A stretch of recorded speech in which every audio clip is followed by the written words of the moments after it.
it is true that I did have my boss give me a smaller project to do on the weekend. But the main reason I didn't do the commission report is because I got jacked in the mouth playing fantasy football, flag football. Yeah, fantasy elbow came and popped me in the head. Popped me in the head. I was covering a dude, tight D, and he couldn't get open, so he kind of get a little elbow up and definitely popped me in the mouth and bent my tooth back a good 20-30 degrees. So for about 3 days there, I had one tooth that was, shaped like this, and the other one was bent back like that, which wasn't good. So now I have this nice, you can see maybe there, little brace, kind of hard to see, with the shininess. But yeah, I got like adult braces now. And what sucks is, even though that these braces do help stabilize the tooth, it's not going to help enough, and I'm probably going to need a root canal. And what really sucks is that I don't have good dental insurance from Vanderbilt, so most of that's coming out of my pocket, like 80% of it. So I'm looking at like a $700 bill for playing tight D. I guess, hey, we did win the game, but now I know why my mom told us to always wear mouth guards when we played football. But I thought flag football would be a safe bet, but I guess not. Anyway, that is enough. Let's get into the divisions. Ozzy's joint, it's still up for anyone. Mike Bassett started off 5-1. Looked like he was going to steamroll to another division title like last year. But he had a 4-game losing streak. He's now 5-5. But he's still in the lead in his division. He has a tiebreaker over Justin Niscola and Sean Carter, who are both 5-5 also, for most points scored in the season. This week we have a huge matchup. We have Justin versus Mike Bassett. Justin can take over sole division of first place if he beats Mike Bassett this weekend. Mike Volt, who has the most points scored in his division, and actually has the second most points scored this season out of anyone, he is 3-7. Despite a 3-2 division record, he is 0-5 outside of his division.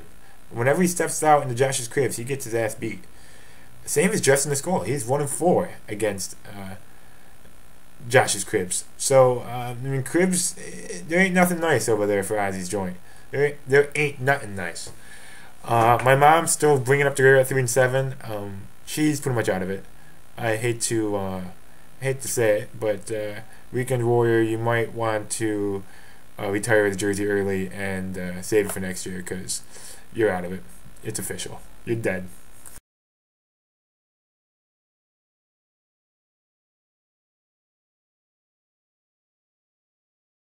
I don't mean to bring in the an SEC versus Big Ten type college football debate, but Josh's cribs does have the 5 top ranked teams in the league.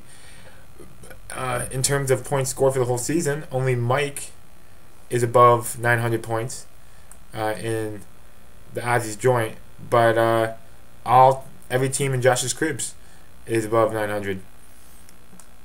We have my dad still tops at 7-3. Right behind him, Sinker and then Slippery Pete, and then me and Bassett are at the bottom, tied at 5-5.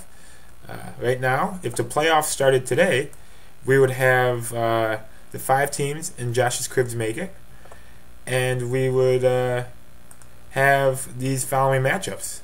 My dad would get a bye week, and so would Mike Bassett, based off of his win in his division, and we'd have Slippery Pete facing the Quail Man, and me facing Sinker, if the playoffs started today. But we still got a lot of work to do.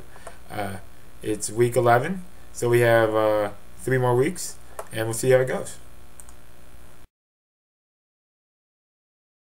This next player wasn't in any starting lineup last week, but he had such a shitty-ass performance, I thought it deserved special recognition. So I created a new headline for him, Fuck Me!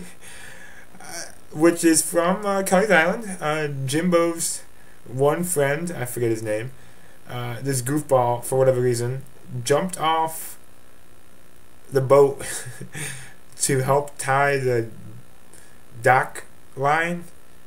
But for whatever reason, he just took off his shoes, shouted, "Fuck me!" and jumped in. So this is for you, fuck me guy. This dude would have been better off just staying home and playing with himself.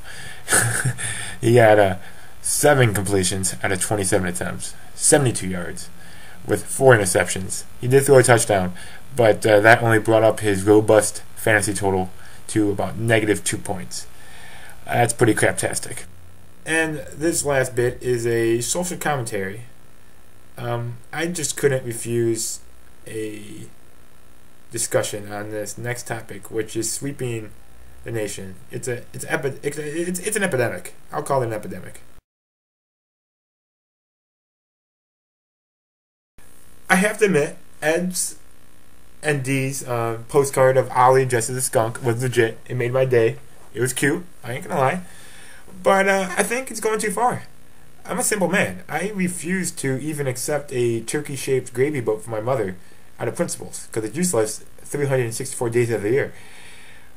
So when my mom had the response of Scoobs dressed up as a transvestite devil wearing a skirt, I didn't like it.